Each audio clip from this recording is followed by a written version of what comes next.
कहिले समतल सागर भइरहिदिन्छ, कहिले छल भई उर्लिदिन्छ, सम्हाल्नै गाह्रो भोजन बहकिने मन,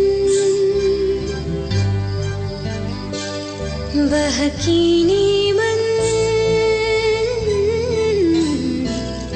बहकिने बहकिने मन, बहकिने मन।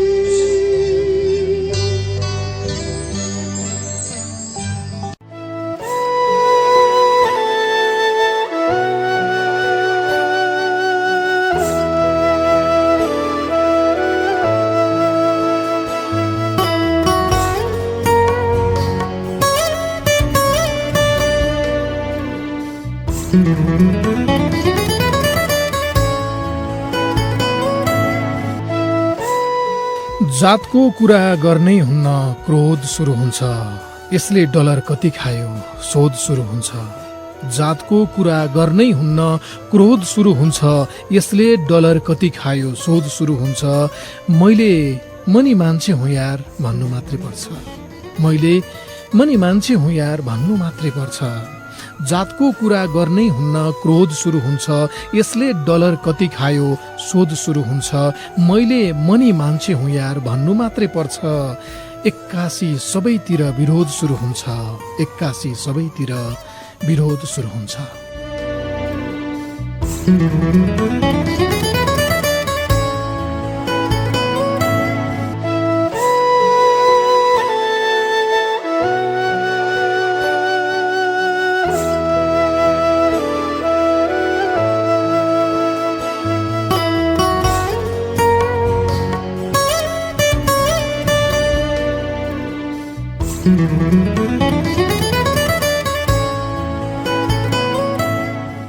तिमीले थुनेको नर्कलाई तोडेर यहाँ आइपुगे, हजारौं वर्ष हिँडेर तिमीलाई सोध्न आइपुगे।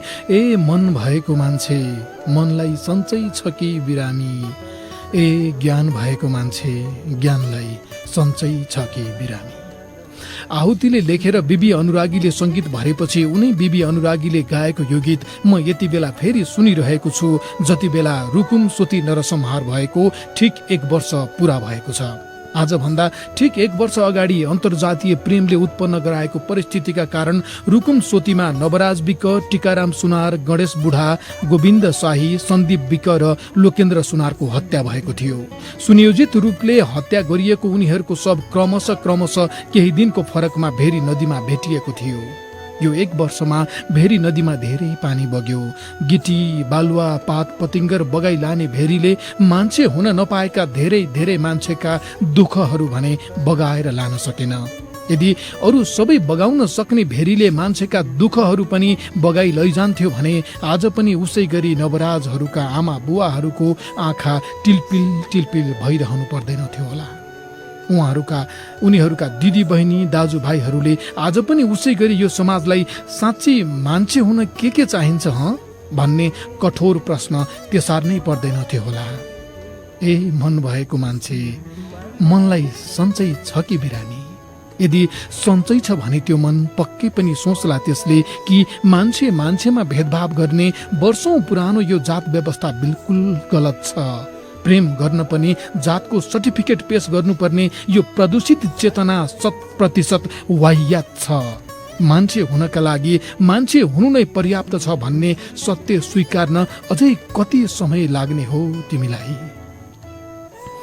हजारौं वर्ष लगाएर बाँदर हुँदै आजको स्वरूपमा आइपुगेका मान्छे हौ हामी। अझै पनि हाम्रो शरीरको पछाडिको फेदको भागमा सानो हड्डी तिखो गरी बसेको हुन्छ। यो अरू केही होइन, यो हड्डीको अहिले केही काम पनि छैन शरीरमा, फेरि पनि यो हड्डी हरेकको शरीरमा छ। त्यो किनभने हजारौं वर्ष पहिले त्यहीँनिर पुच्छर हुन्थ्यो।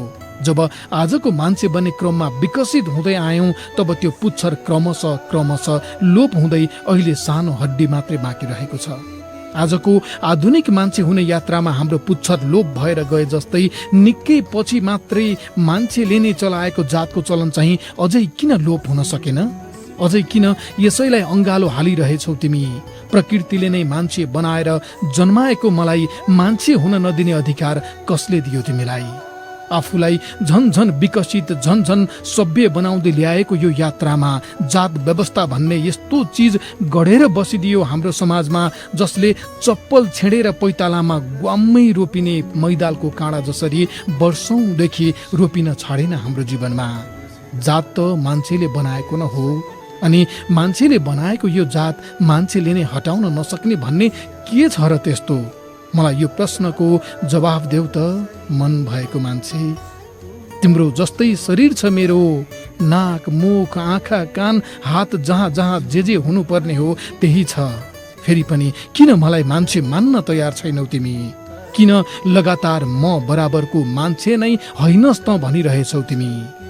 मेरो जात थाहा नहुँदासम्म केही नभएको तिम्रो मनमा किन मेरो जात थाहा पाउने बित्तिकै मलाई आफूभन्दा कमसल ठानिहाल्छ तिम्रो दिमागले? किन मन भएको मान्छे?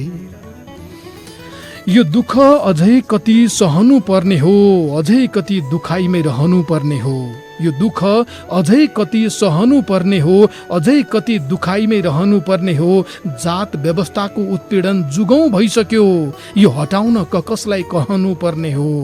यो हटाउन कसलाई कहनु पर्ने हो?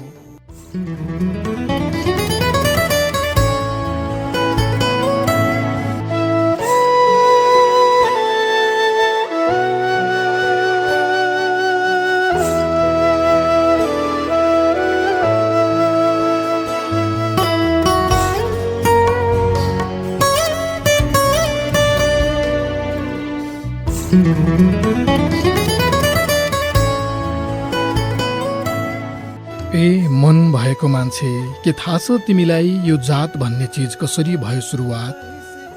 यो छुवाछुत भन्ने चिज कसरी बन्यो होला? यो प्रश्न जब उठ्यो नि मेरो मनमा, तब मैले इतिहासका किताबहरू पल्टाउन थालेँ अनि पाएँ जवाफ दक्षिण एसियामा वर्ण व्यवस्था लगभग 3500 वर्ष अघिबाट सुरु भएको रहेछ। पहिले 4वटा श्रम समूह छुट्याइएछ, जसलाई 4 वर्ण भनियो: ब्राह्मण, क्षत्रिय, वैश्य र शूद्र। मूलत बौद्धिक कर्म गर्ने, ज्ञान आर्जन गर्ने, ईश्वरसँग कन्ट्याक्ट गराउने भन्ने अर्थमा, सिधै ब्रह्मासँगै सम्बन्ध रहने अर्थमा ब्राह्मण। मूलत क्षेत्रको रखवारी गर्ने भएर क्षत्रिय। त्यति बेला सेनापति र राजा फरक हुन्थेन, राजा नै युद्धमा लड्न जाने हुन्थ्यो। तसर्थ क्षत्रियको मुख्य काम राजकाज चलाउने, युद्ध लड्ने र प्रशासन चलाउने। तेस्रो वैश्य, त्यति बेला पशुपालन, व्यापार, कृषि आदि क्षेत्रमा काम गर्ने। र चौथो श्रम समूह शूद्र, त्यसको मूलत 3वटा काम थियो: विज्ञान प्रविधि, शिल्पकारिता र सेवा गर्ने। त्यति बेलाको सेवा भनेको गीत गाउने, नाच्ने, विज्ञान प्रविधि भन्नाले औजारहरू बनाउने, शिल्पकारिता भन्नाले लुगा सिलाउने, जुत्ता सिलाउने आदि। त्यति बेलासम्म चाहिँ श्रम विभाजन मात्रै थियो, छुवाछुत सुरु भइसकेको थिएन। श्रम विभाजन त विश्वमा अन्त पनि थियो, यहाँ मात्रै होइन। तर यहाँको विशेषता चाहिँ अन्तभन्दा फरक थियो। युरोपतिर सबैले सबै काम गर्न पाउने भएकोले कुन जात ठुलो भन्ने नै भएन। तर यहाँ चाहिँ मानव गन्धर्व परिवारमा जन्मेको व्यक्तिलाई गीत गाउनै मन लाग्दैन, स्वर नै मिठो छैन भने पनि उसले सारङ्गी बजाएर गीत गाउनै पर्ने, अरू काम गर्नै नपाउने। वंशाणुगत रूपमा अथवा पारिवारिक रूपमा तोकिएको जुन काम छ त्यसलाई उल्लङ्घन गर्न नपाउने व्यवस्था चाहिँ यहाँ थियो। यो कारणले सबैभन्दा पिँधमा परेको शूद्र चाहिँ सधैँ पिँधमा नै रहिरहने अवस्था आयो, किनभने उनीहरूको काम भनेको अरूको सेवा गर्नुहुन्थ्यो। वैश्यले जस्तो व्यापार गर्न नै नपाउने, क्षत्रियले जस्तो युद्धमा लड्न, राजकाज प्रशासन चलाउन नै नपाउने, ब्राह्मणले जस्तो ज्ञान आर्जन गर्न नै नपाउने। यस्तो नियम नै बनाएर दमन गरियो। दमन त सधैँ टिक्ने कुरा भएन, त्यो त एक समयसम्म रहने, त्यसपछि विद्रोह गर्ने नै हुन्छ। यो त नियम नै हो। त्यसपछि जब विभिन्न समूहले विभिन्न ढङ्गले विद्रोह गरे, पढ्न हुन्न भन्ने कुरा लुकेर पढेर विद्रोह गरे, विद्रोह गर्ने भनेको त आखिर नियम नमान्ने भनेको न हो। जब यसरी विद्रोह गर्न थाले त्यसपछि उनीहरूलाई दुई प्रकारको कारबाही गर्न थालियो, या त काट्ने मार्ने या त बहिष्कार गर्ने अथवा त्यो ठाउँमा बस्न नदिएर ठाउँ निकाला गर्ने। त्यति बेला स्थायी जेल भन्ने थिएन, तर त्यहाँ एउटा के अवस्था भयो भने ब्राह्मण, क्षत्रिय र वैश्यको लागि सेवाको काम गर्ने ती विद्रोहीहरूलाई मारे पनि या ठाउँ निकाला गरेर अन्तै पठाए पनि उनीहरूले गर्ने कामको अभाव त हुन्थ्यो त्यो समाजमा। फेरि त्यो काम कसले गर्छ त भन्ने त हुने नै भयो।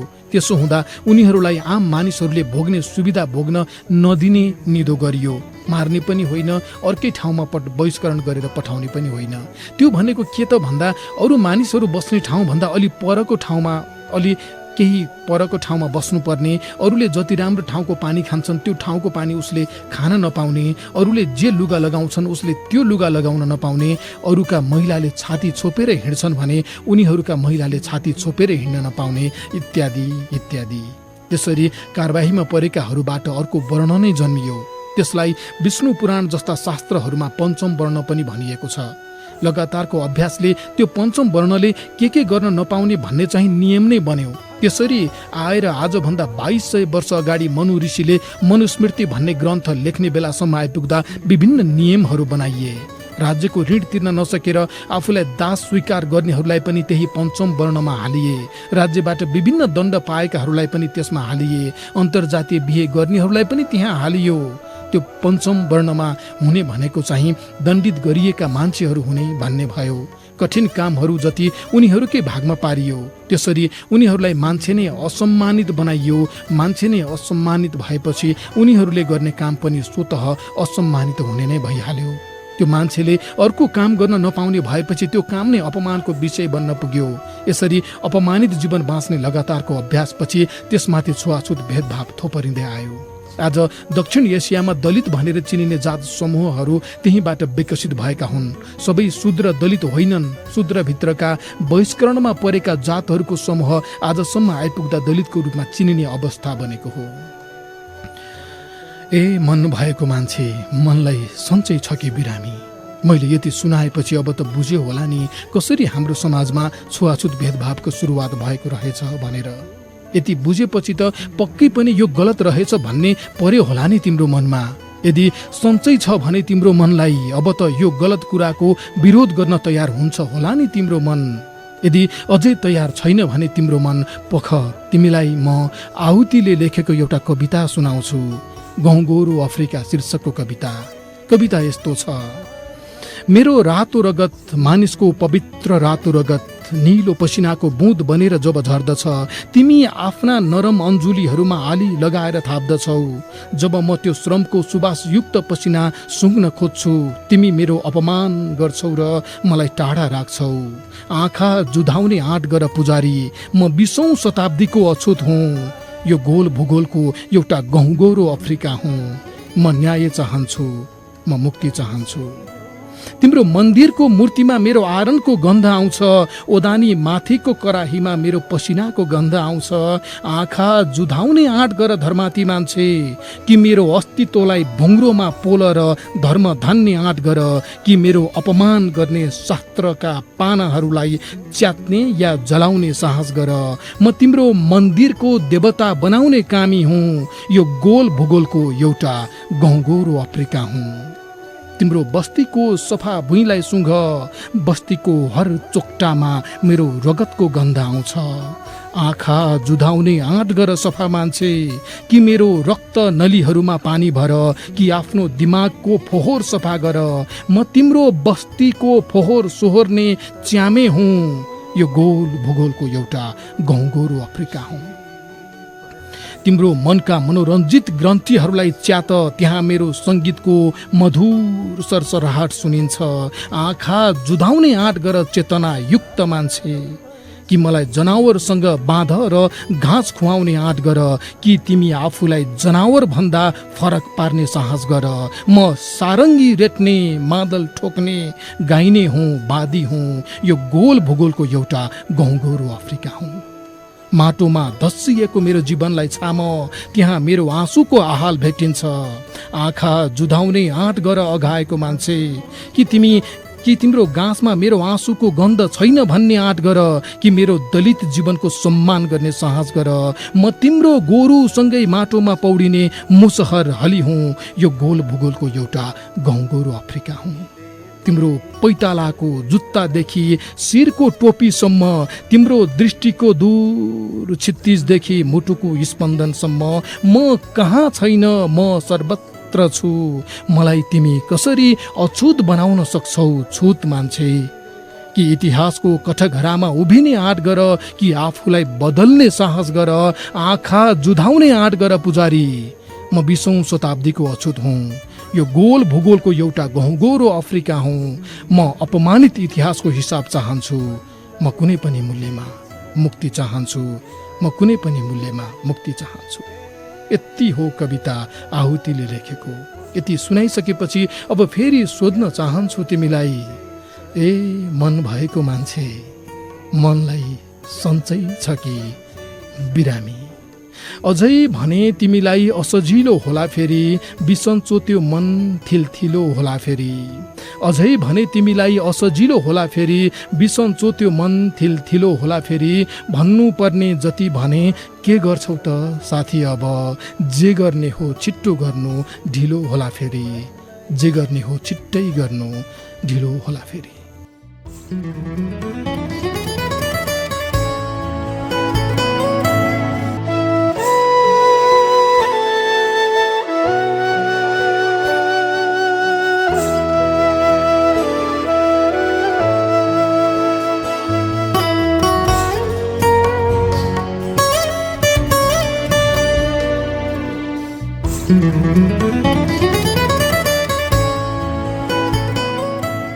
सन्चो छ कि बिरामी त्यो तिम्रो मनलाई के कस्तो छ?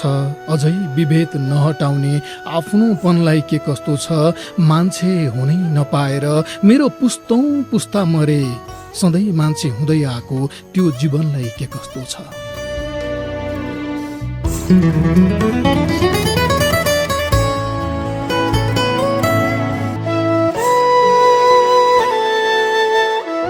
थाहा सञ्चार नेटवर्कबाट हरेक हप्ता आउँछ, एकैछिनमा जान्छ, तर सबको मनमा छाउँछ। सोमबार राति यसै बेला सुन्नुहोस् अनि सुनाइदिनुहोस्। बहकिने मन हो यो, मन बहकाउँछ।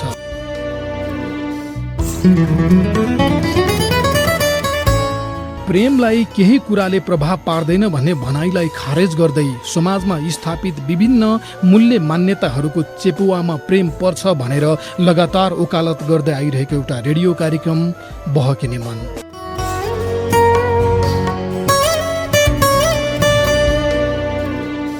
कतै जातकै कारण प्रेम गर्न पछि हटिरहेको तपाईँ, कतै जातकै कारण प्रेम छुटिसकेको तपाईँ, अनि कतै चाहिँ जातको वाह्यात अवधारणालाई लात हानेर आफ्नो प्रेमलाई अघि बढाइरहेको तपाईँ, सबैलाई नमस्कार।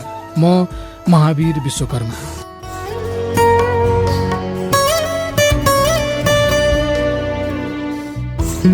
रुकुम सोती नरसंहारमा हत्या गरिएका नवराज विकहरूका अभिभावकले अदालतको दैलोमा न्यायको आशा बोकेर उभिरहे जस्तै म पनि आज फेरि मेरो पुस्ताले प्रेममा आइपर्ने सबै खाले बन्धन तोड्न आँट गर्नेछ भन्ने विश्वास बोकेर तपाईँलाई भेट्न आइपुगे। साथी भीम विश्वकर्मासँगै भेदभाव अझै कति चल्छ, जात अझै कति चल्छ, कोही सानो कोही ठुलो, पक्षपात अझै कति चल्छ, मान्छे भई जन्मेकोलाई मान्छे अझै नस्वीकार्ने यो तुजुक, यो अहम मात अझै कति चल्छ।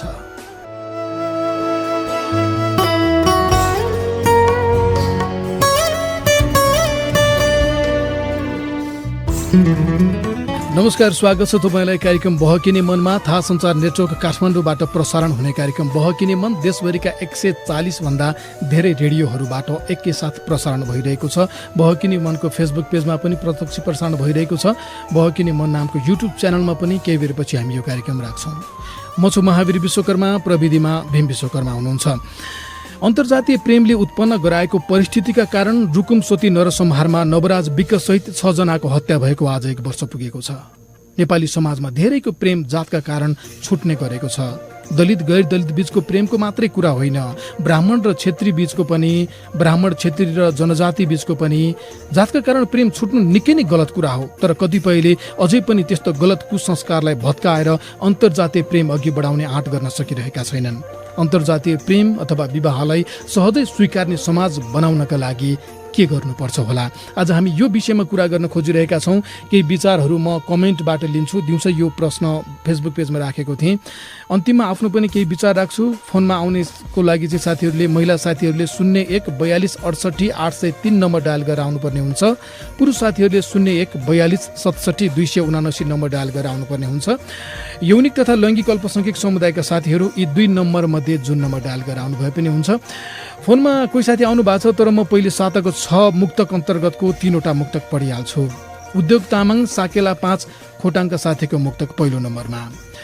हेर्नुहोस् त कसरी भर पर्छ आफ्नै पखेटामा, आफ्नो ओजन तौलने गर्छ आफ्नै पखेटामा, असफल हुँदैमा त्यति कमजोर नहुनुहोस् मित्र, चराले पनि त उडान भर्छ आफ्नै पखेटामा।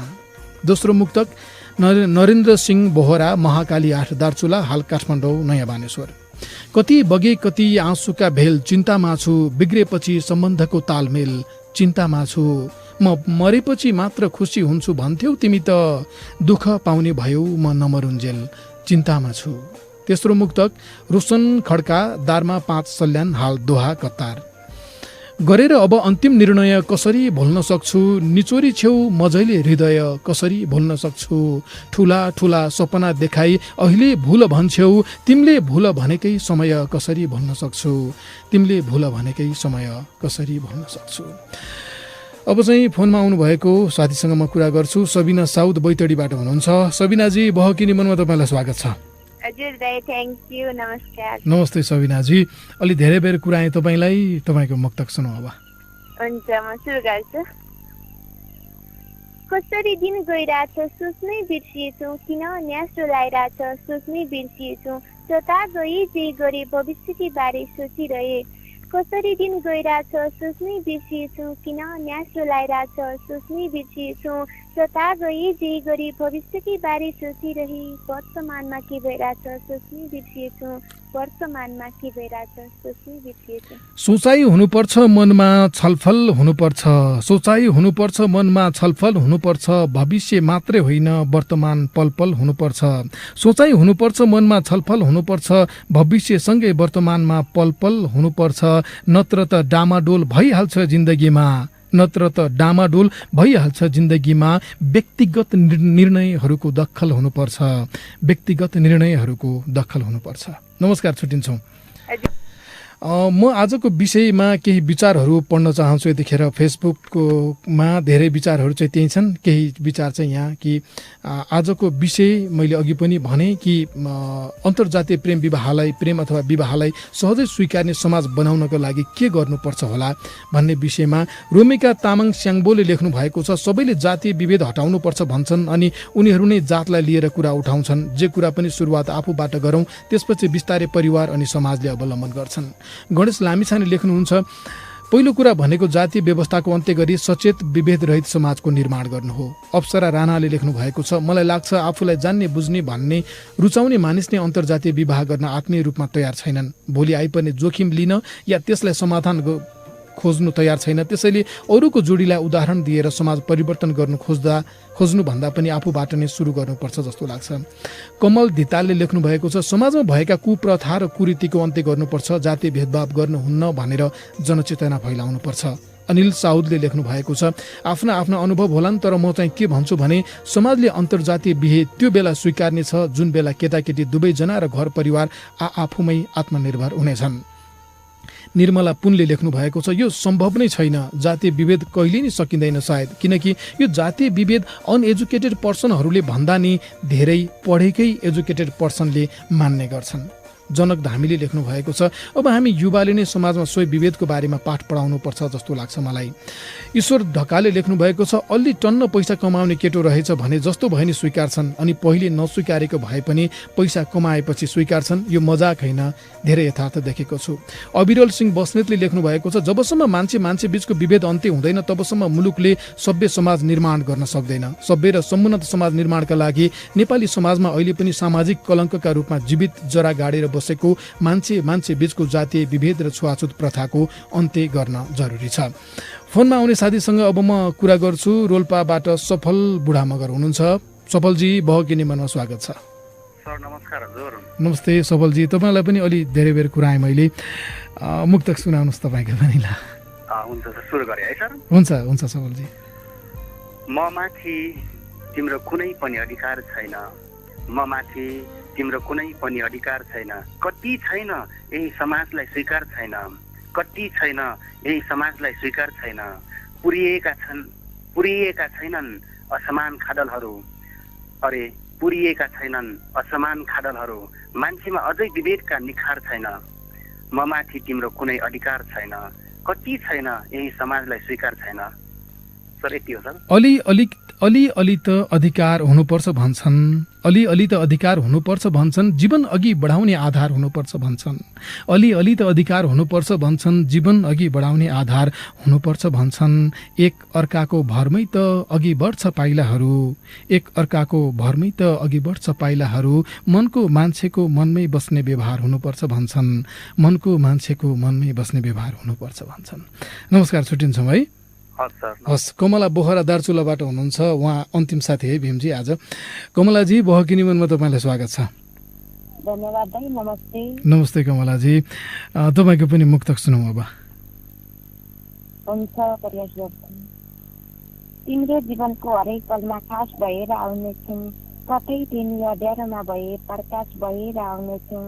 प्रतीक्षा गरी बस्नु तिमी छोडेर गइन भन कहिल्यै पनि। तिम्रो जीवनको हरेक पलमा खास भएर आउनेछौँ, कतै तिमी अँध्यारोमा भए प्रकाश भएर आउनेछौँ। प्रतीक्षा गरी बस्नु तिमी छोडेर गइन भन कहिल्यै पनि। तिमीले फेर्ने हर पलको सासमा बतास भएर आउनेछौँ, तिमीले फेर्ने हर पलको सासमा बतास भएर आउनेछौँ। सधैँ आफ्नो मान्छेको खास बनिदिनु, सधैँ आफ्नो मान्छेको खास बनिदिनु, जिन्दगीमा उज्यालो त्यो प्रकाश बनिदिनु। सधैँ आफ्नो मान्छेको खास बनिदिनु, जिन्दगीमा उज्यालो त्यो प्रकाश बनिदिनु। यसै गरी अघि बढिरहोस् त्यो जिन्दगानी, यसै गरी अघि बढिरहोस् त्यो जिन्दगानी। नपाउनु भन्दा पनि पाउन सक्ने आश बनिदिनु, नपाउनु भन्दा नि पाउन सक्ने आश बनिदिनु। नमस्कार कमलाजी, छुट्टिन्छौँ। हस्, साताको 6 मुक्तक अन्तर्गत 3वटा मुक्तक अझै पढ्न बाँकी छ। हामीले बिहिबारतिर एउटा स्ट्याटस राख्छौँ, त्यहाँ आएका मुक्तकहरू मध्येबाट 6वटा मुक्तक लिएर आउँछौँ। बहकिनी मनको फेसबुक पेजमा नै हुन्छ स्ट्याटस चाहिँ, त्यही हेर्नुपर्छ है, अनि त्यही पोस्ट गर्ने चाहिँ। 4थो नम्बरको मुक्तक छ, 3वटा चाहिँ अघि पढेँ। सुजन खत्री, बागसिला खोटाङका साथीको। चुप लाग्नुहोस्, गरिबको घरबार उठाउनै बाँकी छ, कुनै परिवारले केही सन्तान गुमाउनै बाँकी छ। कहाँ अहिले नै एम्बुलेन्स किन्ने कुरा गर्नुभएको, अझै 2-4वटा हेलिकप्टर बोलाउनै बाँकी छ। 5औं नम्बरको मुक्तक लिलेन्द्र गिरी, रुन्टीगढी गाउँपालिका 1 रामली रोल्पाका हुनुहुन्छ। पीडा सहेर आँसु लुकाउने गरिबले त हो, मेहनत गरी ऋण चुकाउने गरिबले त हो। पीडा सहेर आँसु लुकाउने गरिबले त हो, मेहनत गरी ऋण चुकाउने गरिबले त हो। धनीहरू अहङ्कारमा बाँचिरहेका हुन्छन्, इज्जत गरी शिर झुकाउने गरिबले त हो। 6औं मुक्तक अन्तिम हो यो साताको 6 मुक्तक अन्तर्गत। रवि भूषाल कपिल वस्तुका हुनुहुन्छ। न दिन न रात केही नभनी सताउने त होला, झनभन्दा झन घातक बनी सताउने त होला। अहिले त महामारीले बेसरी सताइरहेको छ, अब बर्खा बाढी पहिरोले पनि सताउने त होला, अब बर्खा बाढी पहिरोले पनि सताउने त होला। साताको 6 मुक्तकमा जो साथीहरूको मुक्तक पर्यो, उहाँहरूले आगामी 4वटा प्रतिस्पर्धामा सहभागिता नजनाएर अरू साथीहरूलाई पालो दिनुपर्ने हुन्छ। कार्यक्रम बहकिनी मन सुनिरहनु भएको छ तपाईँ, म महावीर विश्वकर्मा छु। आज हामीले अन्तर्जातीय प्रेमले उत्पन्न गराएको परिस्थितिका कारण रुकुम सुती नरसंहारमा नवराज विक सहित 6 जनाको हत्या भएको आज 1 वर्ष पुगेको छ। यसै सन्दर्भमा बहकिनी मन प्रेम विषयमा आधारित रेडियो कार्यक्रम भएकै कारणले पनि अन्तर्जातीय प्रेम विवाहलाई सहजै स्वीकार्ने समाज बनाउनका लागि के गर्नुपर्छ होला भन्ने विषयमा केही विचारहरू हामीले कमेन्ट बक्सबाट लियौँ। मलाई लाग्ने केही साथीहरूले भनेको जस्तो कुरा कि हाम्रो विचार निर्माण नै त्यसरी भएको छैन कि जात बीचको विभेद देख्ने गरिने। हाम्रो घरमा, हाम्रो समाजमा, छिमेकमा यो समस्या छ, तर हामी जब पढ्न जान्छौँ नि स्कुलको कुनै पनि किताबले हामीलाई पढाउँदैन कि यो गलत हो, यसो गर्नु हुँदैन भनेर। मात्र लक्ष्मीप्रसाद देवकोटाले लेखेको मानिस ठुलो दिलले हुन्छ जातले हुँदैन भन्ने नै हामीले त्यति मात्रै पढ्यौँ। यो विषय यतिले मात्र पुग्ने कुरै थिएन, व्यापक रूपमा पढाइ नै भएन यो। त्यसैले पनि हाम्रो विचार निर्माणै त्यसरी हुन सकेन, कलिलो मस्तिष्कबाट नै हाम्रो दिमाग नै त्यसरी बन्न सकेन, हामीले त्यसरी बुझ्नै सकेनौँ कि यो गलत हो, यसलाई छोड्नुपर्छ भनेर। र हामीभन्दा अघिल्लो पुस्ताले जे गरिरह्यो त्यो ठिकै ठान्यौँ, त्यसरी अगाडि बढिरह्यौँ। कानुनी रूपमा पनि यो दोषीलाई कडाभन्दा कडा कारबाही र पीडितलाई संरक्षित हुने त्यो व्यवस्था गर्नुपर्छ भन्ने लाग्छ। र अर्को, राजनीति नै मुख्य हो। राजनीतिले नै यसलाई अगाडि बढाएर ठोस ढङ्गले यसको समाधान गर्नुपर्छ। अब यो रुकुम नरसंहारकै कुरा गर्ने हो भने राजनीतिले त्यहाँ राजनीतिक व्यक्तिहरूले त खुल्ला रूपमा अपराधीलाई जोगाउन लागेको देखिन्छ होइन। त्यो त अघिल्लो वर्ष पनि त्यत्रो समाचारहरू आएकै हुन्, त्यस्ता कुराहरू आएकै हुन्। तैपनि यो राजनीतिले अरू घटनामा पनि जब यस्ता जाति विभेद जस्ता घटनाहरू हुन्छन् तब त्यो कुन पार्टीको, त्यो मेरो पार्टीको हो कि होइन, त्यसलाई कसरी जोगाउने भन्ने किसिमका लफडादारीहरू सुरु हुन्छन्। यी भए कुरा र पनि मुख्य रूपमा चाहिँ मलाई अझ लाग्ने चाहिँ के भने मुख्य कुरा चाहिँ जात व्यवस्थाकै अन्त्य हुनुपर्छ। जात व्यवस्था भनेको छुवाछुत भेदभावको कुरा मात्रै होइन, त्यो सामाजिक सांस्कृतिक क्षेत्रको एउटा समस्या मात्रै हो छुवाछुत भेदभाव। त्यो सँगै आर्थिक रूपमा जातकै कारण कोही धनी र कोही गरिब हुने, अनि जातकै कारण कोही राजनीतिक प्रशासनिक क्षेत्रमा कोही पहुँचवाला हुने, कोही पहुँचविहीन हुने, यो हो जात व्यवस्था भनेको। जात व्यवस्थाको अन्त्य भनेको जातकै कारणले कोही सामाजिक सांस्कृतिक क्षेत्रमा ठुलो वा सानो हुने, आर्थिक क्षेत्रमा धनी वा गरिब हुने र राजनीतिक प्रशासनिक क्षेत्रमा पहुँचवाला वा पहुँचविहीन हुने अवस्थाको अन्त्य हुने भनेको हो जात व्यवस्थाको अन्त्य भनेको। त्यसैले यी विषय इन्टर रिलेटेड विषयहरू हुन्। यो सामाजिक राजनीतिक प्रशासनिक क्षेत्रमा पहुँच विस्तार अथवा आर्थिक क्षेत्रको स्तर उन्नति र सामाजिक सांस्कृतिक क्षेत्रको विभेदको अन्त्य, यो एकअर्कासँग यो निर्भर हुने, एकअर्कासँग अन्तर्सम्बन्धित विषयहरू भएको कारणले राजनीतिले नै यसलाई सही ढङ्गले समाधान गर्नको लागि ठिक राजनीतिक विचारको आधारमा सङ्गठित भएर अघि बढ्नु नै यो अन्त्यको दिशामा अगाडि बढेको ठहर छ। बहकिनी मनको आजको श्रृङ्खलाबाट म अब छुट्टिने पर्ने बेलामा आइसकेका छौँ। यतिन्जेल कार्यक्रम सँगै बस्ने तपाईँ सबैलाई धन्यवाद। बहकिनी मन सोमबार राति 9:18 जति जाँदा थाहा संसार नेटवर्कबाट आउने गर्छ। त्यसभरिका 140 भन्दा धेरै रेडियोहरूबाट एकैसाथ प्रसारण हुन्छ।